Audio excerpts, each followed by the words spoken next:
KTO Radio présente À haute voix, la lecture intégrale des œuvres spirituelles majeures. Aujourd'hui, Histoire d'une âme de Sainte Thérèse de Lisieux.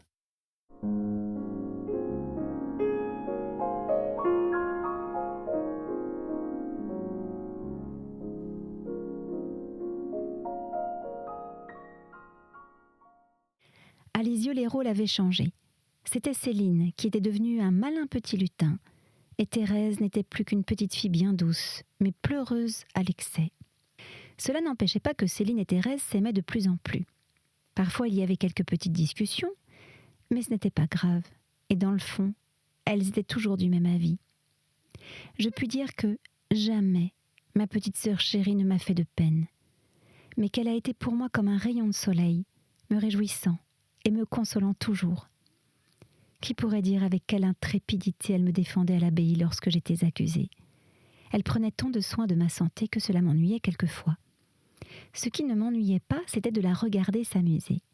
Elle rangeait toute la troupe de nos petites poupées et leur faisait la classe comme une habile maîtresse.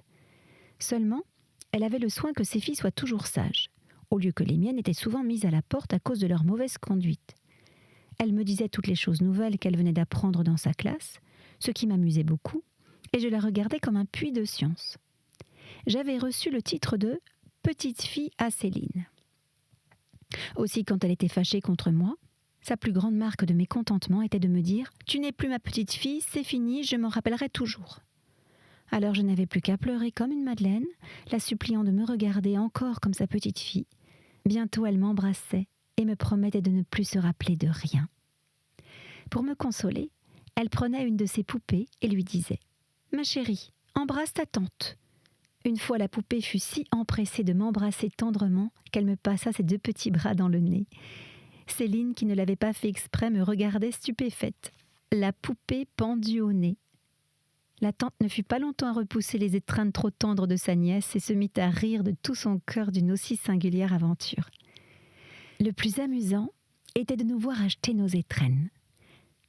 Ensemble, au bazar, nous nous cachions soigneusement l'une de l'autre. Ayant 10 sous à dépenser, il nous fallait au moins 5 ou 6 objets différents. C'était à laquelle achèterait les plus belles choses. Ravis de nos emplettes, nous attendions avec impatience le premier jour de l'an afin de pouvoir nous offrir nos magnifiques cadeaux. Celle qui se réveillait avant l'autre s'empressait de lui souhaiter la bonne année. Ensuite, on se donnait les étrennes et chacune s'extasiait sur les trésors donnés pour 10 sous. Ces petits cadeaux nous faisaient presque autant de plaisir que les belles étrennes de mon oncle. D'ailleurs, ce n'était que le commencement des joies. Ce jour-là, nous étions vite habillés et chacune se tenait au guet pour sauter au cou de papa. Dès qu'il sortait de sa chambre, c'était des cris de joie dans toute la maison. Et ce pauvre petit père paraissait heureux de nous voir si contentes. Les étrennes que Marie et Pauline donnaient à leur petite fille n'avaient pas une grande valeur, mais elles leur causaient aussi une grande joie. Ah, c'est qu'à cet âge, nous n'étions pas blasés. Notre âme, dans toute sa fraîcheur, s'épanouissait comme une fleur heureuse de recevoir la rosée du matin. Le même souffle faisait balancer nos corolles, et ce qui faisait de la joie ou de la peine à l'une en faisait en même temps à l'autre. Oui, nos joies étaient communes. Je l'ai bien senti au beau jour de la première communion de ma Céline chérie. Je n'allais pas encore à l'abbaye, n'ayant que 7 ans, mais j'ai conservé en mon cœur le très doux souvenir de la préparation que vous, ma mère chérie, avez fait faire à Céline. Chaque soir, vous la preniez sur vos genoux et lui parliez de la grande action qu'elle allait faire. Moi, j'écoutais, avide de me préparer aussi. Mais bien souvent, vous me disiez de m'en aller parce que j'étais trop petite. Alors mon cœur était bien gros et je pensais que ce n'était pas trop de 4 années pour se préparer à recevoir le bon Dieu. Un soir, je vous entendis qui disiez qu'à partir de la première communion, il fallait commencer une nouvelle vie. Aussi, je résolus de ne pas attendre ce jour-là, mais d'en commencer une en même temps que Céline. Jamais je n'avais autant senti que je l'aimais comme je le sentis pendant sa retraite de 3 jours. Pour la première fois de ma vie, j'étais loin d'elle. Je ne couchais pas dans son lit. Le premier jour, ayant oublié qu'elle n'allait pas revenir, j'avais gardé un petit bouquet de cerises que papa m'avait acheté pour le manger avec elle. Et ne la voyant pas arriver, j'eus bien du chagrin. Papa me consola en me disant qu'il me conduirait à l'abbaye le lendemain pour voir ma Céline, et que je lui donnerais un autre bouquet de cerises. Le jour de la première communion de Céline me laissa une impression semblable à celle de la mienne. En me réveillant le matin toute seule dans le grand lit, je me sentis inondée de joie. C'est aujourd'hui, le grand jour est arrivé. Je ne me lassais pas de répéter ces paroles. Il me semblait que c'était moi qui allais faire ma première communion. Je crois que j'ai reçu de grandes grâces ce jour-là, et je le considère comme un des plus beaux de ma vie. Je suis retournée un peu en arrière pour rappeler ce délicieux et doux souvenir. Maintenant, je dois parler de la douloureuse épreuve qui vint briser le cœur de la petite Thérèse lorsque Jésus lui ravit sa chère maman, sa Pauline si tendrement aimée. Un jour, j'avais dit à Pauline que je voudrais être solitaire pour m'en aller avec elle dans un désert lointain. Elle m'avait répondu que mon désir était le sien et qu'elle attendrait que je sois assez grande pour partir. Sans doute ceci n'était pas dit sérieusement, mais la petite Thérèse l'avait prise au sérieux. Aussi quelle ne fut pas sa douleur d'entendre un jour sa chère Pauline parler avec Marie de son entrée prochaine au Carmel. Je ne savais pas ce qu'était le Carmel, mais je comprenais que Pauline allait me quitter pour entrer dans un couvent. Je comprenais qu'elle ne m'attendrait pas et que j'allais perdre ma seconde mère. Oh, comment pourrais-je dire l'angoisse de mon cœur ? En un instant, je compris ce qu'était la vie. Jusqu'alors, je ne l'avais pas vue si triste, mais elle m'apparut dans toute sa réalité. Je vis qu'elle n'était qu'une souffrance et qu'une séparation continuelle. Je versais des larmes bien amères, car je ne comprenais pas encore la joie du sacrifice.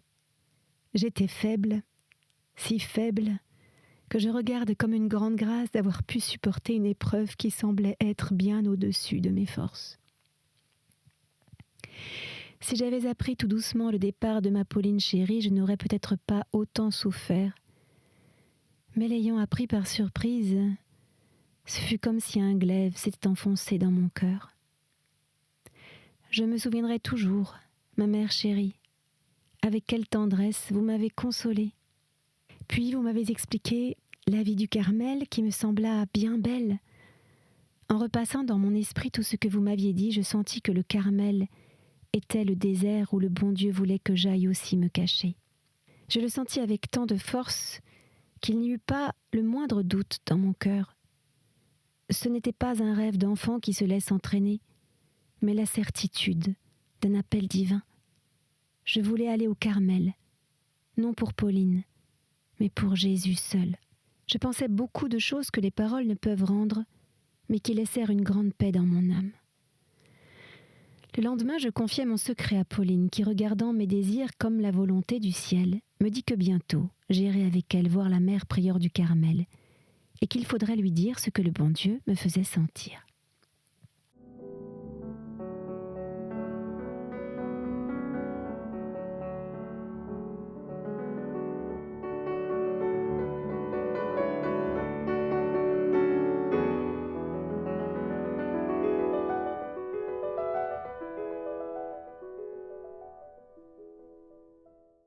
Un dimanche fut choisi pour cette solennelle visite. Mon embarras fut grand quand j'appris que Marie G devait rester avec moi, étant encore assez petite pour voir les carmélites. Il fallait cependant que je trouve le moyen de rester seule. Voici ce qui me vint à la pensée. Je dis à Marie qu'ayant le privilège de voir la mère prieure, il fallait être bien gentil et très poli. Pour cela, nous devions lui confier nos secrets. Donc, chacune à notre tour, il fallait sortir un moment et laisser l'autre toute seule. Marie me crut sur parole, et malgré sa répugnance à confier des secrets qu'elle n'avait pas, nous restâmes seules, l'une après l'autre, auprès de notre mère. Ayant entendu mes grandes confidences, mère Marie de Gonzague crut à ma vocation, mais elle me dit qu'on ne recevait pas de postulante de 9 ans et qu'il faudrait attendre mes 16 ans. Je me résignais, malgré mon vif désir d'entrer le plus tôt possible et de faire ma première communion le jour de la prise d'habit de Pauline. Ce fut ce jour-là que je reçus des compliments pour la seconde fois. Sœur Thérèse de Saint-Augustin, étant venue me voir, ne se lassait pas de dire que j'étais gentille. Je ne comptais pas venir au Carmel pour recevoir des louanges. Aussi, après le parloir, je ne cessais de répéter au bon Dieu que c'était pour lui tout seul que je voulais être carmélite. Je tâchais de bien profiter de ma Pauline chérie pendant les quelques semaines qu'elle resta encore dans le monde. Chaque jour, Céline et moi lui achetions un gâteau et des bonbons, pensant que bientôt elle n'en mangerait plus.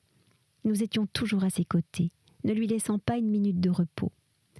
Enfin, le 2 octobre arriva, jour de larmes et de bénédiction, où Jésus cueillit la première de ses fleurs, qui devait être la mère de celle qui viendrait la rejoindre peu d'années après. Je vois encore la place où je reçus le dernier baiser de Pauline. Ensuite, ma tante nous emmena tout à la messe pendant que papa allait sur la montagne du Carmel offrir son premier sacrifice. Toute la famille était en larmes, en sorte que nous voyant entrer dans l'église, les personnes nous regardaient avec étonnement. Mais cela m'était bien égal et ne m'empêchait pas de pleurer. Je crois que si tout avait croulé autour de moi, je n'y aurais fait aucune attention. Je regardais le beau ciel bleu et je m'étonnais que le soleil puisse luire avec autant d'éclat, alors que mon âme était inondée de tristesse. Peut-être, ma mère chérie, trouvez-vous que j'exagère la peine que j'ai ressentie? Je me rends bien compte qu'elle n'aurait pas dû être aussi grande, puisque j'avais l'espoir de vous retrouver au Carmel. Mais mon âme était loin d'être mûrie. Je devais passer par bien des creusets avant d'atteindre le terme tant désiré. Le 2 octobre était le jour fixé pour la rentrée de l'abbaye. Il me fallut donc y aller malgré ma tristesse. L'après-midi, ma tante vint nous chercher pour aller au Carmel et je vis ma Pauline chérie derrière les cris. Oh, que j'ai souffert de ce parloir au Carmel. Puisque j'écris l'histoire de mon âme, je dois tout dire à ma mère chérie. Et j'avoue que les souffrances qui avaient précédé son entrée ne furent rien, en comparaison de celles qui suivirent. Tous les jeudis, nous allions en famille au Carmel, et moi, habituée à m'entretenir cœur à cœur avec Pauline, j'obtenais à grand-peine 2 ou 3 minutes à la fin du parloir. Bien entendu, je l'ai passé à pleurer et m'en allais, le cœur déchiré. Je ne comprenais pas que c'était par délicatesse pour ma tante que vous adressiez de préférence la parole à Jeanne et à Marie au lieu de parler à vos petites filles. Je ne comprenais pas. Et je disais au fond de mon cœur, Pauline est perdue pour moi. Il est surprenant de voir combien mon esprit se développa au sein de la souffrance. Il se développa à tel point que je ne tardais pas à tomber malade. La maladie dont je fus atteinte venait certainement du démon. Furieux de votre entrée au Carmel, il voulut se venger sur moi, du tort que notre famille devait lui faire dans l'avenir. Mais il ne savait pas que la douce reine du ciel veillait sur sa fragile petite fleur, qu'elle lui souriait du haut de son trône et s'apprêtait à faire cesser la tempête au moment où sa fleur devait se briser sans retour. Vers la fin de l'année, je fus prise d'un mal de tête continuel, mais qui ne me faisait presque pas souffrir. Je pouvais poursuivre mes études et personne ne s'inquiétait de moi. Ceci dura jusqu'à la fête de Pâques de 1883. Papa étant allé à Paris avec Marie et Léonie, ma tante me prit chez elle avec Céline. Un soir, mon oncle m'ayant emmenée avec lui, il me parla de maman, des souvenirs passés, avec une bonté qui me toucha profondément et me fit pleurer. Alors il dit que j'avais trop de cœur, qu'il me fallait beaucoup de distraction, et résolut avec ma tante de nous procurer du plaisir pendant les vacances de Pâques.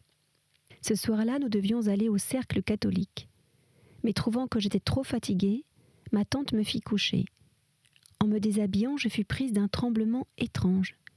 Croyant que j'avais froid, ma tante m'entoura de couvertures et de bouteilles chaudes, mais rien ne put diminuer mon agitation qui dura presque toute la nuit. Mon oncle, en revenant du cercle catholique avec mes cousines et Céline, fut bien surpris de me trouver en cet état qu'il jugea très grave. Mais il ne voulut pas le dire afin de ne pas effrayer ma tante. Le lendemain, il alla trouver le docteur Nota, qui jugea comme mon oncle que j'avais une maladie très grave et dont jamais une enfant si jeune n'avait été atteinte. Tout le monde était consterné. Ma tante fut obligée de me garder chez elle et me soigner avec une sollicitude vraiment maternelle. Lorsque papa revint de Paris avec mes grandes sœurs, Aimé les reçut avec une figure si triste que Marie crut que j'étais morte. Mais cette maladie n'était pas pour que je meure, elle était plutôt comme celle de Lazare, afin que Dieu soit glorifié. Il le fut. En effet, par la résignation admirable de mon pauvre petit père, qui crut que sa petite fille allait devenir folle, ou bien qu'elle allait mourir. Il le fut aussi par celle de Marie. Oh, qu'elle a souffert à cause de moi. Combien je lui suis reconnaissante des soins qu'elle m'a prodigués avec tant de désintéressement. Son cœur lui dictait ce qui m'était nécessaire, et vraiment un cœur de mère est bien plus savant que celui d'un médecin. Il sait deviner ce qui convient à la maladie de son enfant. Cette pauvre Marie était obligée de venir s'installer chez mon oncle, car il était impossible de me transporter alors au Buissonnet. Cependant, la prise d'habit de Pauline approchait. On évitait d'en parler devant moi, sachant la peine que je ressentais de n'y pouvoir aller. Mais moi j'en parlais souvent, disant que je serais assez bien pour aller voir ma Pauline chérie. En effet, le bon Dieu ne voulut pas me refuser cette consolation. Ou plutôt, il voulut consoler sa fiancée chérie qui avait tant souffert de la maladie de sa petite fille. J'ai remarqué que Jésus ne veut pas éprouver ses enfants le jour de leur fiançailles. Cette fête doit être sans nuage, un avant-goût des joies du paradis. Ne l'a-t-il pas montré déjà 5 fois ? Je pus donc embrasser ma mère chérie, m'asseoir sur ses genoux et la combler de caresses. Je pus la contempler si ravissante sous la blanche parure de fiancée.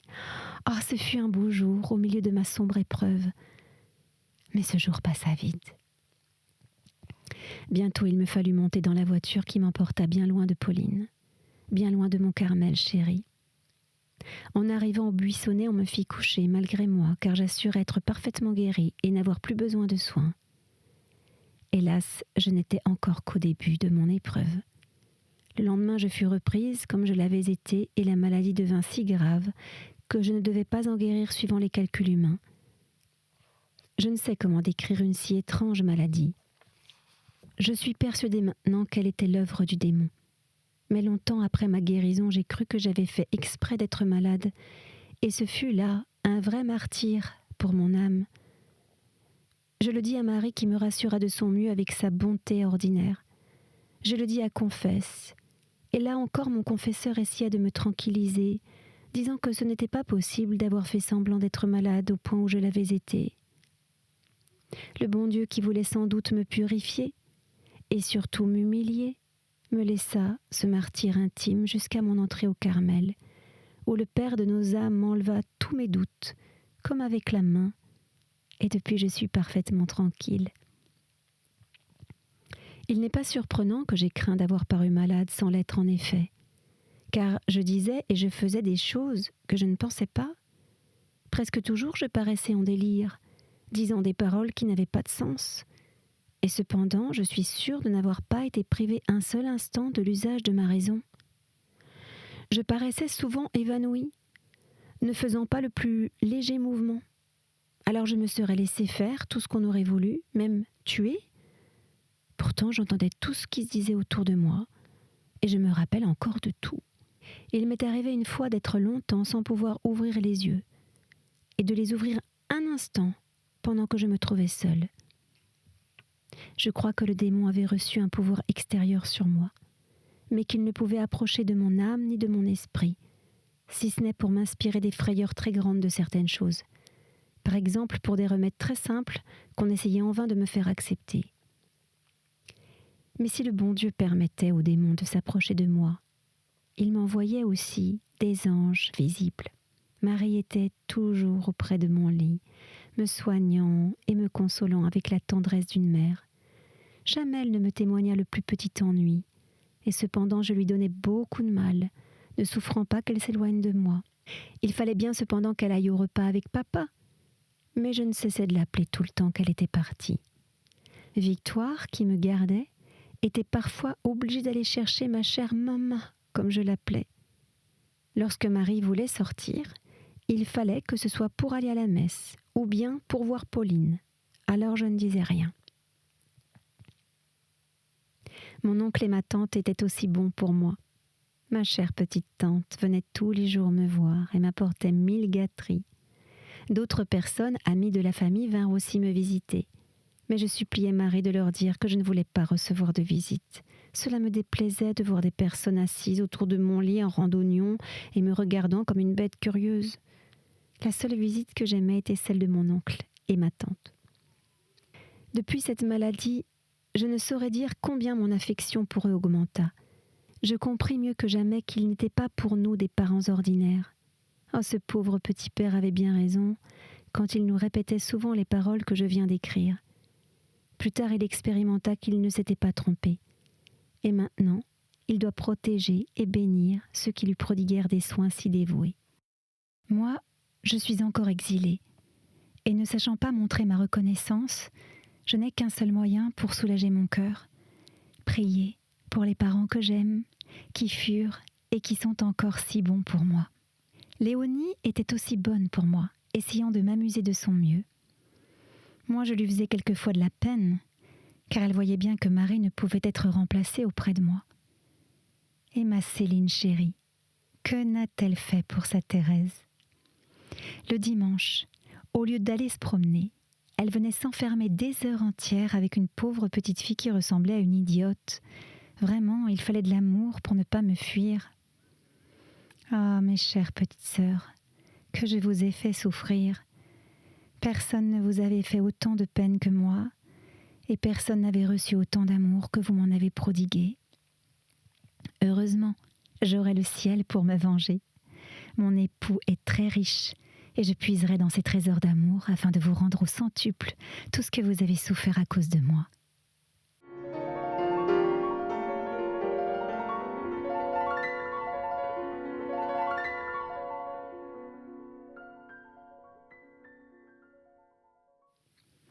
Ma plus grande consolation pendant que j'étais malade, c'était de recevoir une lettre de Pauline. Je la lisais, la relisais, jusqu'à la savoir par cœur. Une fois, ma mère chérie, vous m'avez envoyé un sablier et une de mes poupées habillées en carmélite. Dire ma joie est chose impossible. Mon oncle n'était pas content. Il disait qu'au lieu de me faire penser au Carmel, il faudrait l'éloigner de mon esprit, mais je sentais au contraire que c'était l'espérance d'être un jour carmélite qui me faisait vivre. Mon plaisir était de travailler pour Pauline. Je lui faisais des petits ouvrages en papier Bristol, et ma plus grande occupation était de faire des couronnes de pâquerettes de myosotis pour la Sainte Vierge. Nous étions au beau mois de mai. Toute la nature se parait de fleurs et respirait la gaieté. Seule la petite fleur languissait et semblait à jamais flétrie. Cependant, elle avait un soleil auprès d'elle. Ce soleil était la statue miraculeuse de la Sainte Vierge, qui avait parlé 2 fois à maman. Et souvent, bien souvent, la petite fleur tournait sa corolle vers cet astre béni. Un jour, je vis papa entrer dans la chambre de Marie où j'étais couchée.